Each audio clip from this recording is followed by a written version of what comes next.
もすっかり暗くなり、イルミネーションの光が水面に反射し、クリスマスらしいロマンティックな雰囲気になってきました。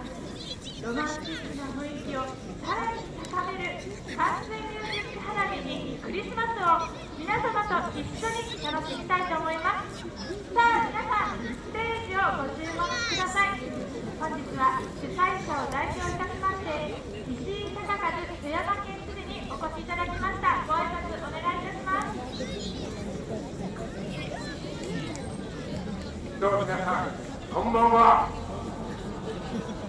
淡水公園スイートクリスマスに今年もこんなにもたくさんの県民の皆さんにおいでいただいて心から感謝を申し上げます。この淡水公園は10年前にほぼ完成しましたけれども、当時ここを訪れてくださる県民の皆さん、観光客の皆さんは約70万人でしたけれども、昨年は157万人と大変増えました。でさらに今年は富山県美術館が3月末に一部オープン、8月末に全面開館しましたので、その効果もあって、今のところ来年3月までに約250万人の方に来ていただける見込みになっております。兼六園と並んで北陸だけではなくて、日本海側を代表する、観光名所になりつつあるのかなと思っております。これも多くの県民の皆さんのご協力、ご支援のおかげでございます。これからも頑張ってまいります。それでは皆さん、この後は音楽と花火のショーを一緒に楽しみましょう。よろしくお願いします。ありがとうございました。それではお待たせいたしました。お待ちかねの淡水ミュージック花火にクリスマスをスタートいたします。11時には花火打ち上げのカウントダウンをお手伝いいただきたいと思います。皆様も一緒に5秒前からカウントダウンの方お願いしたいと思います。それいきますよ。皆さん、せーの、5、4、3、2、1、はい。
したロマンチックな雰囲気をさらに高める完全ミュージック花火にクリスマスを皆様と一緒に楽しみたいと思います。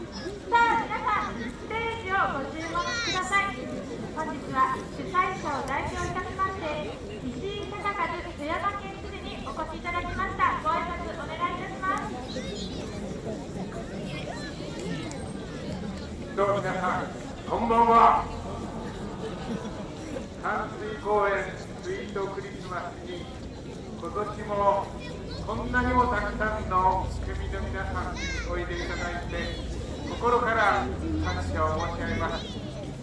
この淡水公園は10年前にほぼ完成しましたけれども、当時ここを訪れてくださる県民の皆さん、観光客の皆さんは約70万人でしたけれども、昨年は157万人と大変増えました。でさらに今年は富山県美術館が3月末に一部オープン、8月末に全面開館しましたので、その効果もあって、今のところ来年3月までに約250万人の方に来ていただける見込みになっております。兼六園と並んで北陸だけではなくて、日本海側を代表する、観光名所になりつつあるのかなと思っております。これも多くの県民の皆さんのご協力、ご支援のおかげでございます。これからも頑張ってまいります。それでは皆さん、この後は音楽と花火のショーを一緒に楽しみましょう。よろしくお願いします。ありがとうございました。それではお待たせいたしました。お待ちかねの淡水ミュージック花火にクリスマスをスタートいたします。11時には花火打ち上げのカウントダウンをお手伝いいただきたいと思います。皆様も一緒に5秒前からカウントダウンの方お願いしたいと思います。それいきますよ。皆さん、せーの、5、4、3、2、1、はい。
Oh,